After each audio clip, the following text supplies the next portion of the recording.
नमस्कार, मैं हूं पूजा। बिहार न्यूज में आपका स्वागत है। आज है 15 जून, दिन रविवार। खबरों की ओर बढ़ने से पहले एक नजर आज की सुर्खियों पर।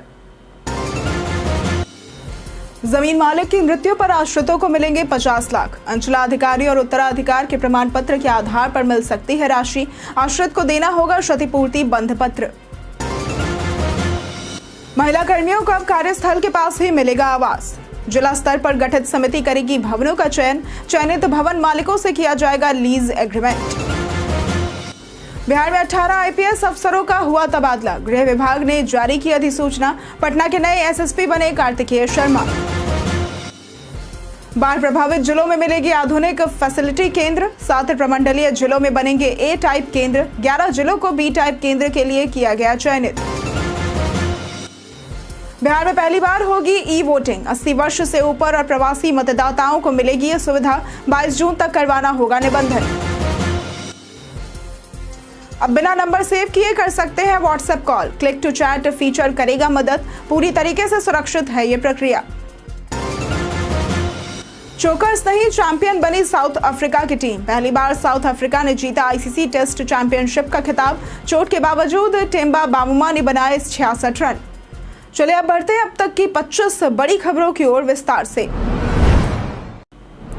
एसजीपीजीआई ने नर्सिंग ऑफिसर के 1200 पदों पर निकाली भर्ती। एसजीपीजीआई लखनऊ भर्ती 2024 Sanjay Gandhi post graduate institute of medical science यानी कि एसजीपीजीआई लखनऊ ने नर्सिंग ऑफिसर समेत विभिन्न पदों पर भर्ती निकाली है। आवेदन संस्थान की वेबसाइट sgpgims.org.in पर किए जा सकते हैं। नर्सिंग ऑफिसर के लिए बीएससी नर्सिंग और स्टेट इंडियन नर्सिंग काउंसिल में पंजीकरण जरूरी है, जबकि अन्य पदों के लिए 12वीं आईटीआई डिप्लोमा या ग्रेजुएशन की योग्यता मांगी गई है। आयु सीमा 18 से 40 वर्ष है। आरक्षित वर्ग को छूट मिलेगी। चयन प्रक्रिया में लिखित परीक्षा, डॉक्यूमेंट वेरिफिकेशन और मेडिकल टेस्ट शामिल है। फीस 1000 रुपए। यूआर ओबीसी ईडब्ल्यूएस के लिए 1000 रुपए और एससी एसटी के लिए 600 रुपए प्लस जीएसटी है। वेतन 40,900 से 1,12,000 प्रति माह तक मिलेगा। आवेदन फॉर्म ऑनलाइन भरना होगा। महिला कर्मियों को अब कार्यस्थल के पास ही मिलेगा आवास। बिहार सरकार ने महिला सरकारी कर्मियों को उनके कार्यस्थल के पास आवासीय सुविधा देने का निर्णय लिया है। इसके तहत निजी मकान मालिकों से किराया या पट्टे पर घर लेकर महिला कर्मियों को दिया जाएगा, ताकि उन्हें आने जाने में परेशानी न हो। इस नीति के तहत एसडीएम क्षेत्र में इच्छुक मकान मालिकों से एक्सप्रेशन ऑफ इंटरेस्ट यानी कि ईओआई आमंत्रित करेंगे और जिला स्तर पर गठित समिति भवनों का चयन करेगी। भवनों में सुरक्षा व बुनियादी सुविधाएं प्राथमिकता होंगी। मालिकों से लीज एग्रीमेंट किया जाएगा। महिला कर्मचारी अपने कार्यालय प्रमुख के माध्यम से एसडीएम को आवेदन देंगी। राज्य में महिलाओं को सरकारी नौकरी में 37% आरक्षण है और 30,000 से अधिक महिला सिपाही कार्यरत है। जमीन मालिक की मृत्यु पर आश्रितों को मिलेंगे 50 लाख। राजस्व एवं भूमि सुधार विभाग ने स्पष्ट किया है कि जमीन अधिग्रहण के बाद भूस्वामी की मृत्यु होने पर उनके आश्रितों को 50 लाख रुपए से अधिक की मुआवजा राशि के लिए अदालत से आदेश लेना होगा। 50 लाख तक की राशि अंचलाधिकारी के प्रमाण पत्र और उत्तराधिकार प्रमाण पत्र के आधार पर दी जा सकती है। अंचलाधिकारी दावे की जांच कर संतुष्ट होने पर भुगतान करेंगे। शेखपुरा जिले के एक मामले में निदेशक भू अर्जन ने यह निर्देश जारी किया है। आश्रित को क्षतिपूर्ति बंध पत्र भी देना होगा, जिसमें वो ये लिखेगा कि यदि कोई अन्य व्यक्ति हकदार साबित होता है तो वो मुआवजे की राशि पूरी आंशिक रूप से वापस करेगा। बिहार में 18 आईपीएस अफसरों का हुआ तबादला। बिहार सरकार ने प्रशासनिक सख्ती और पुलिस व्यवस्था को मजबूत करने के उद्देश्य से 18 आईपीएस अधिकारियों का तबादला किया है। इस संबंध में गृह विभाग ने अधिसूचना जारी की है। इस फेरबदल के तहत पटना एसएसपी अवकाश कुमार को पद से हटाकर उनकी जगह 2014 बैच के आईपीएस अधिकारी कार्तिकेय शर्मा को नया एसएसपी नियुक्त किया गया है। कार्तिकेय शर्मा अब राजधानी पटना की कानून व्यवस्था की जिम्मेदारी संभालेंगे। वहीं अवकाश कुमार को बीएमपी 1 बिहार मिलिट्री पुलिस में स्थानांतरित किया गया है। ये बदलाव राज्य में सुरक्षा व्यवस्था को अधिक प्रभावी और चुस्त दुरुस्त बनाने के प्रयासों का एक हिस्सा है। महिला किसानों को अब मिलेगा सन फ्रिज का सहारा। बिहार में महिला किसानों की मदद के लिए जीविका दीदियों द्वारा 24 जिलों में मिनी कोल्ड स्टोरेज यानी कि सन फ्रिज खोले जाएंगे। ये सोलर सिस्टम से चलने वाले कोल्ड स्टोरेज अमेरिकन तकनीक पर आधारित हैं, जिनमें 5 से 10,000 किलोग्राम के फल, सब्जी और फूल लंबे समय तक सुरक्षित रखे जा सकते हैं। एक सन फ्रिज की लागत लगभग 20 लाख रुपए है और इसका मासिक संचालन खर्च महज 2,000 रुपए है। भाड़ा भी नाम मात्र रखा गया है, 100 किलो पर 50 रुपए और 1 क्विंटल पर 100 रुपए महीना। पायलट प्रोजेक्ट के रूप में ये योजना 2024 में बेगूसराय के मटिहानी गांव में शुरू हुई थी, जिससे अब तक 30,000 से ज्यादा किसान लाभान्वित हो चुके हैं। बाढ़ प्रभावित जिलों में मिलेगी आधुनिक फैसिलिटी केंद्र। बिहार में आपदा प्रबंधन को सशक्त बनाने हेतु भवन निर्माण विभाग द्वारा बाढ़ प्रभावित जिलों में आधुनिक जिला आपदा रिस्पांस फैसिलिटी सह प्रशिक्षण केंद्र बनाए जा रहे हैं। 7 प्रमंडलीय जिलों में ए टाइप 70 करोड़ और 11 जिलों में बी टाइप 82.37 करोड़ केंद्र बनाए जा रहे हैं, जिनमें से 6 ए टाइप व 9 बी टाइप का निर्माण पूरा हो चुका है। ये 3 मंजिला भवन सोलर पैनल से युक्त है और एसडीआरएफ कर्मियों के लिए आवासीय सुविधा भी है। इसके अलावा 10 जिलों में 100 बाढ़ आश्रय स्थलों का निर्माण स्वीकृत हुआ है, जिनमें से 96 पूर्ण हो चुके हैं। ये पहल राहत कार्यों की गति और आपदा से निपटने की तैयारी को मजबूती देगी। अहमदाबाद प्लेन क्रैश में बाल बचे बिहार के रितेश। अहमदाबाद में हुए प्लेन क्रैश में बेगूसराय के रितेश कुमार शर्मा घायल हो गए हैं। वे बीजे मेडिकल कॉलेज अहमदाबाद में एमबीबीएस सेकेंड ईयर के छात्र हैं और हादसे के वक्त हॉस्टल की कैंटीन में खाना खा रहे थे। हादसे में कैंटीन में अफरा तफरी मच गई और उनके पास बैठे छात्र पर दीवार गिर पड़ी। 2:30 बजे रितेश के परिजनों को एक डॉक्टर ने फोन कर हादसे की जानकारी दी, जिससे परिवार घबरा गया। शाम तक रितेश से बातचीत होने पर उन्हें थोड़ी राहत मिली। परिजनों ने कहा कि इतने बड़े हादसे में रितेश का बचना बहुत बड़ी बात है। गृह मंत्री अमित शाह ने अस्पताल जाकर रितेश से मुलाकात की और हालचाल जाना। बिहार में पहली बार होगी ई वोटिंग। बिहार राज्य निर्वाचन आयोग ने पहली बार ई वोटिंग कराने की घोषणा की है। यह सुविधा 80 वर्ष से ऊपर के बुजुर्ग, दिव्यांग, गर्भवती, असाध्य रोगी और प्रवासी मतदाताओं को दी जाएगी, जो स्मार्टफोन से कहीं से भी मतदान कर सकेंगे। 28 जून को 6 नगर निकायों में आम चुनाव और 40 में उपचुनाव होंगे। ई वोटिंग के लिए मतदाताओं को 22 जून तक निबंधन कराना होगा। हर बूथ पर अधिकतम 10% मतदाता ई वोटिंग कर सकेंगे। एंड्रॉइड स्मार्टफोन से ई वोटिंग ऐप डाउनलोड कर निबंधन करना होगा। वोट देने के बाद डिजिटल मतपत्र दिखेगा। ई वोटिंग की अनुमति मेहसी, पकड़ी दयाल, कोचस, खुसरोपुर, नौबतपुर, विक्रम सहित अन्य नगर निकायों को दी गई है। पटना में शुरू हुआ UP style encounter. DGP Vinay Kumar ने यह साफ कहा है कि अपराधी रिएक्ट करेंगे तो पुलिस भी जवाबी कार्रवाई करेगी। उन्होंने अटल पथ की घटना का जिक्र करते हुए बताया कि कैसे अपराधी पुलिस से बचने के लिए उन पर ही गाड़ी चढ़ा देते हैं। पटना पुलिस अब यूपी की तर्ज पर अपराधियों के पैरों में गोली मार रही है। हाल ही में बिहटा, खुसरोपुर और दानापुर में ऐसी 3 घटनाएं सामने आई हैं। वहीं पटना में बढ़ते अपराध को लेकर डीजीपी और एडीजी ने सिटी एसपी पूर्वी कार्यालय में 2.5 घंटे की समीक्षा बैठक की। अधिकारियों को 1 महीने में सुधार लाने के निर्देश दिए गए हैं। घर बैठे ड्राइविंग लाइसेंस की फोटो करें अपडेट। अगर आपके पास ड्राइविंग लाइसेंस पर पुरानी फोटो या सिग्नेचर अब पहचान में नहीं आते तो अब आप घर बैठे इन्हें ऑनलाइन बदल सकते हैं। परिवहन मंत्रालय ने यह सुविधा स्मार्ट कार्ड डीएल धारकों के लिए शुरू की है। इसके लिए आपका डीएल, आधार, फोटो व मोबाइल लिंक्ड नई फोटो सिग्नेचर यानी कि जेपीईजी और पीएनजी फाइल में और इंटरनेट जरूरी है। प्रक्रिया में परिवहन.gov.in साइट पर जाकर डीएल नंबर, ओटीपी और डिटेल्स भरकर नई फोटो सिग्नेचर अपलोड करनी होती है। कारण बताना होता है और 400 रुपये शुल्क चुकाना होता है। आवेदन की रसीद डाउनलोड करना न भूलें। ये सुविधा पारदर्शी और एजेंटों से बचाती है, जिससे समय और पैसा दोनों की बचत होती है। 0 माइल मसौढ़ी सड़क निर्माण में देरी पर सीएम की नाराजगी। मुख्यमंत्री नीतीश कुमार ने शनिवार को पटना के कई निर्माण कार्यों का निरीक्षण किया। उन्होंने 0 माइल मसौढ़ी सड़क निर्माण की धीमी प्रगति पर नाराजगी जताते हुए अधिकारियों को तेजी से काम पूरा करने का निर्देश दिया। इससे पहले मुख्यमंत्री ने Mithapur Mahuli 4 lane elevated road का भी निरीक्षण किया और बचे कार्यों को शीघ्र पूरा करने को कहा, ताकि यातायात जाम से राहत मिले। उन्होंने बताया कि एलिवेटेड रोड सिपारा पुल के ऊपर से होकर गुजरेगा और सर्विस रोड की भी व्यवस्था की जाएगी। इसके बाद सीएम ने पुनपुन सस्पेंशन ब्रिज और पुनपुन घाट पर हुए सौंदर्यीकरण कार्य का जायजा लिया। उन्होंने कहा कि इससे पिंडदान करने वालों को सुविधा मिलेगी और उनका इस क्षेत्र से भावनात्मक जुड़ाव है। टीआरटीसी डिप्लोमा में नामांकन की बढ़ी आयु सीमा। पटना स्थित टूल रूम प्रशिक्षण संस्थान यानी कि टीआरटीसी में संचालित 2 डिप्लोमा पाठ्यक्रमों में बिहार के अभ्यर्थियों को नामांकन के लिए विशेष छूट दी गई है। अब 10वीं उत्तीर्ण छात्र बिना न्यूनतम अंक सीमा के आवेदन कर सकते हैं। इसके साथ ही उम्र सीमा को भी बढ़ाकर 15 से 22 वर्ष कर दिया गया है।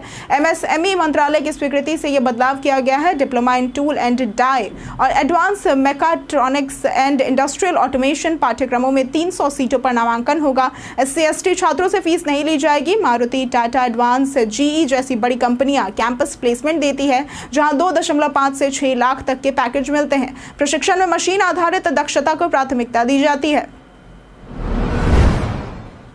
अब बिना नंबर सेव किए कर सकते हैं व्हाट्सएप कॉल।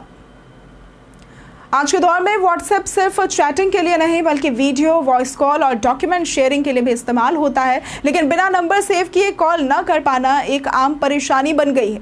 जैसे कोरियर बॉय या इलेक्ट्रिशियन से एक बार संपर्क करना हो तब नंबर सेव करना झंझट भरा लगता है। इसका हल है व्हाट्सएप का क्लिक टू चैट फीचर।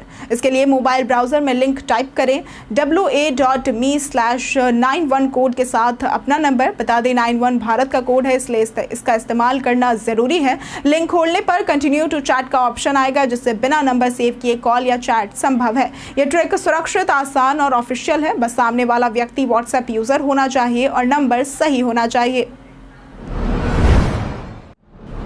इस बार खरीफ सिंचाई का बड़ा लक्ष्य।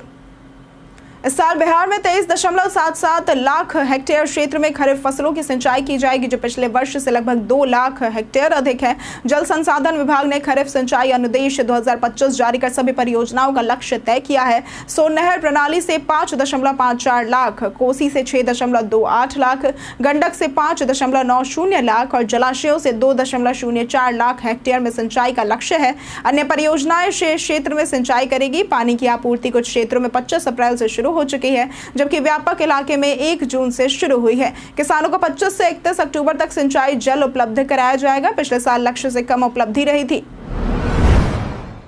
बिहार के 116 कॉलेजों में प्राचार्य नियुक्ति का रास्ता हुआ साफ।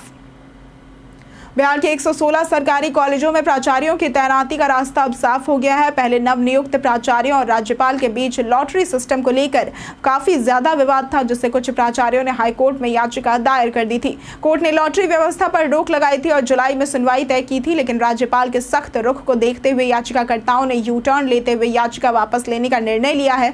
प्रमुख याचिकाकर्ता सुहेली मेहता ने इसकी जानकारी पत्र के माध्यम से दी है। ये फैसला इसलिए लिया गया है ताकि चयनित प्राचार्यों की तैनाती शीघ्र शुरू हो सके और कॉलेजों में प्रशासनिक व्यवस्था बहाल की जा सके। बरसात से पहले जल जमाव पर नगर विकास मंत्री ने की बैठक। नगर विकास मंत्री जीवेश कुमार ने बुडको की जल जमाव निवारण परियोजनाओं की समीक्षा बैठक में निर्देश दिया है कि बरसात से पहले सभी कार्य समय पर पूरे किए जाएं, ताकि लोगों को जल जमाव की समस्या का सामना न करना पड़े। उन्होंने विशेष रूप से इन परियोजनाओं को प्राथमिकता देने को कहा जो जल जमाव से सीधे जुड़ी हैं। मंत्री ने यह भी कहा कि जिन योजनाओं का कार्य 80% से अधिक पूरा हो चुका है, उन्हें इसी माह के अंत तक समाप्त किया जाए। बैठक में बुडको के एमडी अनिमेश कुमार पराशर ने क्रियान्वित योजनाओं की जानकारी दी। मंत्री ने यह भी निर्देश दिया कि कार्य पूरा होते ही विभाग से आवंटन लेकर लंबित भुगतान शीघ्र करें। गया जी के डीएम ने की पितृपक्ष मेले की तैयारियों की समीक्षा। गया जी में डीएम शशांक शुभंकर की अध्यक्षता में पितृपक्ष मेला महासंगम 2025 की तैयारियों को लेकर एक बैठक हुई। मेला 6 से 21 सितंबर तक होगा। साफ सफाई, सुरक्षा, घाटों की संख्या और भीड़ को देखते हुए विशेष तैयारियों के निर्देश दिए गए। नदी और पिंड वेदियों के पास गाद की सफाई, वैतरणी तालाब के शो को पुनः शुरू करने, आवासन व्यवस्था, बिजली, पानी, स्वास्थ्य सेवाएं, पार्किंग और ट्रांसपोर्ट जैसी सुविधाओं पर जोर दिया गया। थीम आधारित सजावट, ड्रोन सर्विलेंस, स्पेशल बस सेवा और एआई चैटबोट जैसी आधुनिक व्यवस्थाएं भी प्रस्तावित की गई। डीएम ने सभी अधिकारियों को क्षेत्र भ्रमण कर रिपोर्ट देने को कहा। पंडा पुजारियों से भी सुझाव लिए गए। जाने आज कैसा रहेगा भारत के मौसम का मिजाज।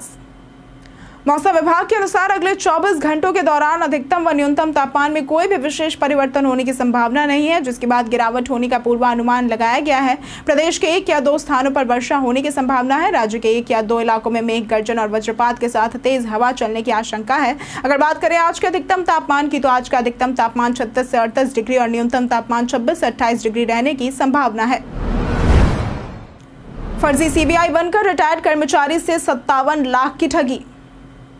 मोतिहारी में कृषि विभाग के रिटायर्ड कर्मचारी दिलीप कुमार से 57 लाख की साइबर ठगी हुई है। एक ठग ने खुद को सीबीआई अधिकारी बताकर उन्हें जेट एयरवेज के Naresh Goyal money laundering case में फंसाने की धमकी दी और पैन कार्ड के दुरुपयोग का भय दिखाकर पैसे ऐंठ लिए। ठग ने सीबीआई ऑफिस का फर्जी वीडियो दिखाया और हत्या की धमकी दी। दिलीप ने डरकर 57 लाख रुपए विभिन्न खातों में ट्रांसफर कर दिए। जांच में पता चला कि पैसे सबसे पहले कटिहार निवासी आकाश मुखर्जी के खाते में गए। पुलिस ने उसे गिरफ्तार कर मोतिहारी लाया है। पूछताछ में उसने बताया कि बीटेक के बाद नौकरी नहीं मिली और साइबर ठगी कर दुकान खोल ली थी।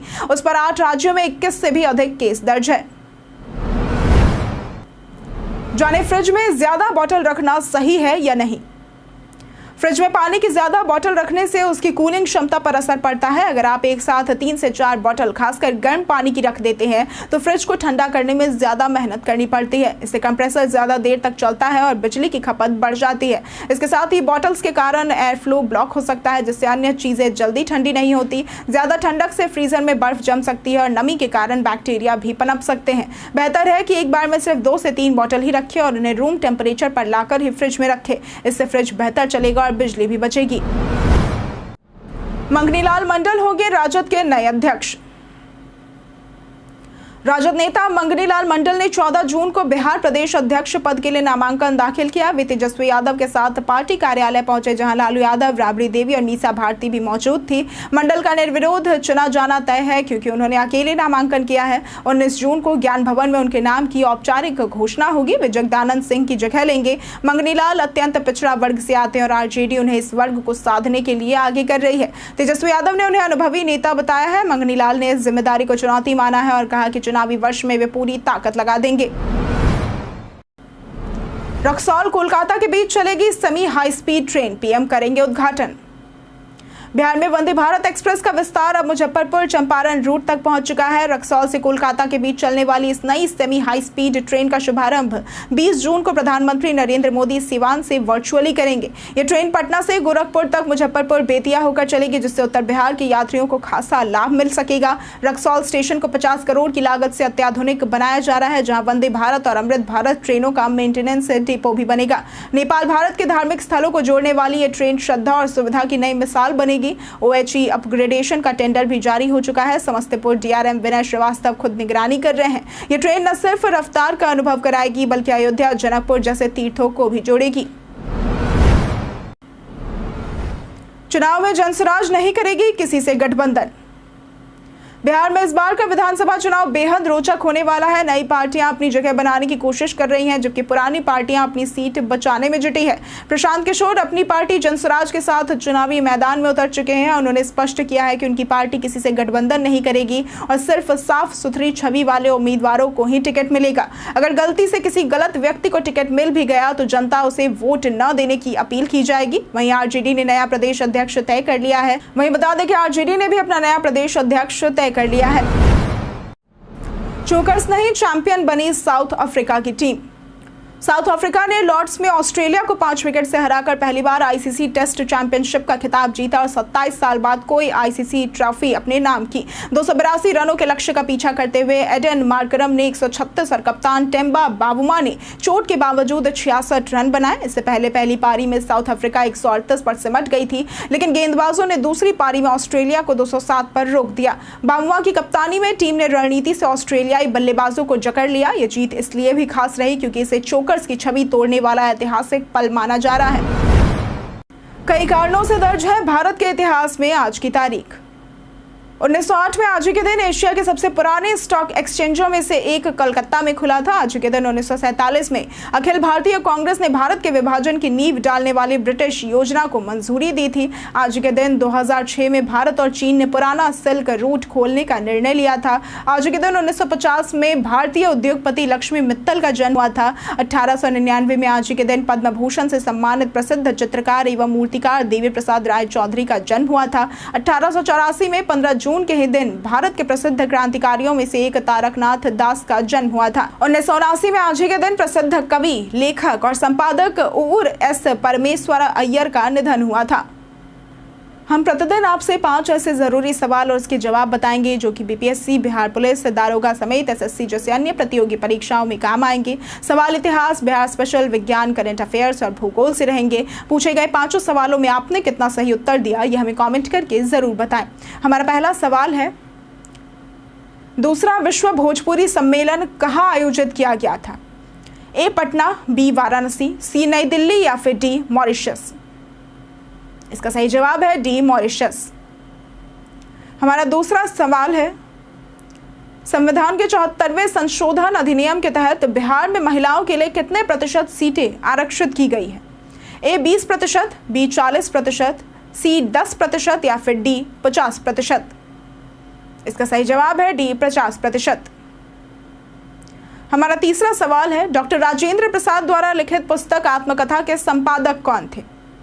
ए आचार्य शिव पूजन सहाय, बी अनुग्रह नारायण सिन्हा, सी श्री कृष्ण सिन्हा या फिर डी राम वृक्ष बेनीपुरी। इसका सही जवाब है ए आचार्य शिव पूजन सहाय।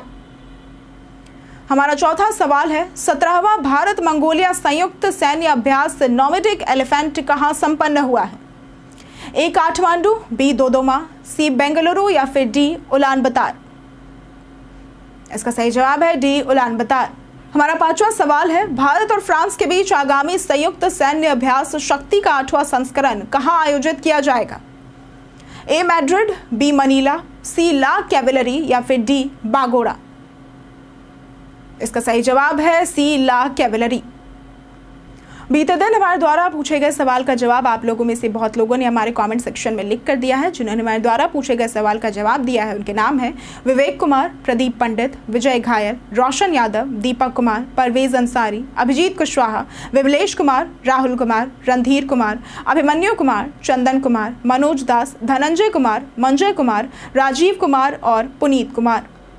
इसी के साथ बढ़ते हैं आज के सवाल की ओर। आज का सवाल है आप इस बार के चुनाव में किसे आधार मानकर वोट करेंगे? विकास, जाति या फिर नेता का चेहरा? आप अपना जवाब हमें हमारे कमेंट सेक्शन में लिखकर जरूर बताएं। आज के लिए सिर्फ इतना ही। बिहार की तमाम खबरों के साथ बने रहने के लिए देखते रहे बिहारी न्यूज़। और साथ ही अगर आप यूट्यूब चैनल पर देख रहे हैं तो चैनल को सब्सक्राइब करें और अगर आप फेसबुक पेज पर देख रहे हैं तो लाइक और फॉलो जरूर करें।